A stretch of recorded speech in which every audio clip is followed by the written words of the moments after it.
Vamos conversar sobre esse assunto com o Reinaldo Azevedo. Ô, Reinaldo, boa noite. Assim, você vai ser confundido com o Exército lá no Rio de Janeiro. Falando sério, 5-0 contra o ex-presidente Lula. Só dá unanimidade contra o Lula. Alguma surpresa? Não, nenhuma surpresa, Amanda. Boa noite. Aliás, é uma homenagem à intervenção, essa camiseta, que eu costumo dizer, o Exército e as Forças Armadas são a democracia de farda, desde que subordinadas ao poder civil e à Constituição Democrática, que é o caso. Só a extrema esquerda do miolo mole e a extrema direita idem não reconhece. Mas agora vamos ao caso, Amanda. Não houve surpresa nenhuma, absolutamente nenhuma. O resultado esperado era esse mesmo, 5-0, especialmente quando a gente atenta para a argumentação dos ministros. Boa parte deles lembrou que a questão está no Supremo e que eles não tomariam uma decisão, né, que contrariasse, né, aquela decisão de 2016 do Supremo Tribunal Federal. Embora esse argumento seja absolutamente falacioso. E é isso que me incomoda, independentemente do mérito. Por que absolutamente falacioso? Alguns ministros ali disseram que aquela votação de 2016 tinha chamada repercussão geral. É verdade, repercussão geral quer dizer que o tribunal está formando jurisprudência. Só que isso não obriga os demais tribunais a obedecer àquela decisão. Em absoluto, que aquela decisão vale para aquele caso.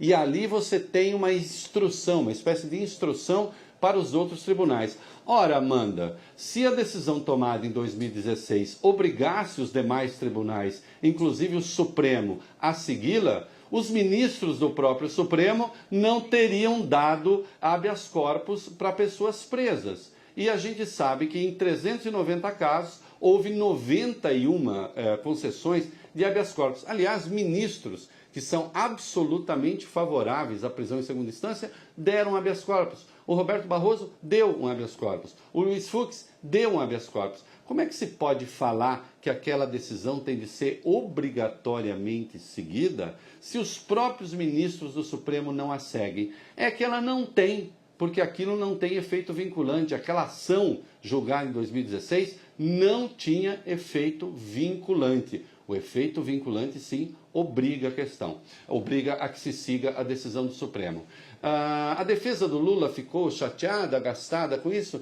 Não, porque em primeiro lugar esperava. 2, que a questão agora volta para o Supremo. Há 2 questões a serem votadas no Supremo. Há uma ação declaratória de constitucionalidade e aí sim se vai tomar, então, uma decisão de mérito. E há o habeas corpus preventivo que está lá no Supremo.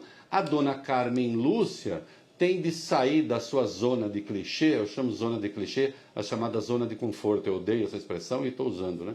Ela tem que parar com a sua decídia, com a sua preguiça, que é sinônimo, e botar para votar a ação declaratória de constitucionalidade, né? Ou o habeas corpus, de preferência a primeira questão que toma uma decisão geral que vale para todo mundo, para saber então se vencido o tempo dos embargos declaratórios, o Lula será ou não preso ou se espera a decisão final, o recurso ao STJ. Isso tem de ser decidido agora, a menos que a dona Carmen Lúcia esteja querendo investir na confusão. Qual seria a confusão? Não põe para votar nem habeas corpus, nem ação declaratória. Daqui 1 mês e meio, 2 meses, o Lula será preso e depois, se o Supremo votar contra a prisão em segunda instância, depois do vencimento em segunda instância, o Lula será solto. Será que dona Carmen Lúcia quer esses 2 eventos de grande importância eleitoral, Lula preso e Lula solto? Hoje saiu uma pesquisa do CNT, né, da Confederação Nacional dos Transportes.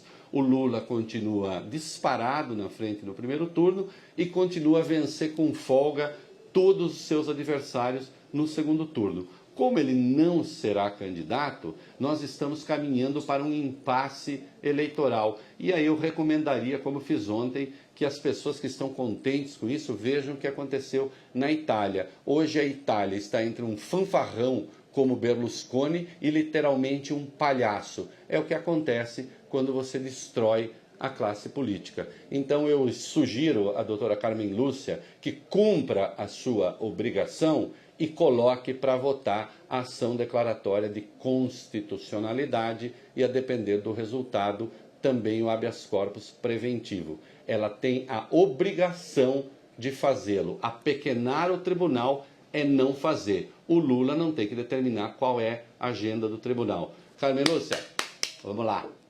Vamos mais agilidade aí. Vamos botar esse troço para funcionar, né? Que está na hora. Reinaldo, boa noite. O ministro Roberto Barroso quebrou o sigilo bancário do presidente Temer entre 2013 e 2017. Como é que você vê essa decisão? É uma decisão vergonhosa sob vários aspectos. Ah, por quê? Não pode quebrar o sigilo do Temer? Não, pode, desde que haja motivo para tanto. Veja, o Temer está sendo investigado aí por um decreto baixado sobre os portos, né? E há acusação de que ele teria beneficiado uma empresa chamada Rodrimar. Não há a menor evidência de que isso tenha acontecido. O Roberto Barroso, note-se, atendeu no dia 27 a um pedido de quebra de sigilo do delegado Kleiber Malta, que é o delegado da Polícia Federal que cuida desse inquérito, não é?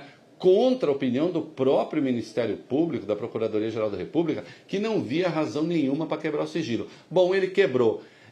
Veja só, Boris, o presidente pode ser investigado neste caso? Pode, porque nesse caso a ação se deu no seu governo. Só que a quebra do sigilo se estende a 2013, quando Temer não era presidente da República. Portanto, o senhor Roberto Barroso está infringindo o parágrafo 4º do artigo 86 da Constituição. Agora virou festa. Nós estamos num regime em que Constituição não existe. A Constituição não existe quando se toma uma decisão sobre prisão em segunda instância. A Constituição não existe quando se trata de investigar presidente por atos anteriores ao mandato. A Constituição não existe quando se trata de operação da Polícia Federal que rende um prejuízo de 5 bilhões para um grupo econômico por causa de uma forçada de barra da Polícia Federal.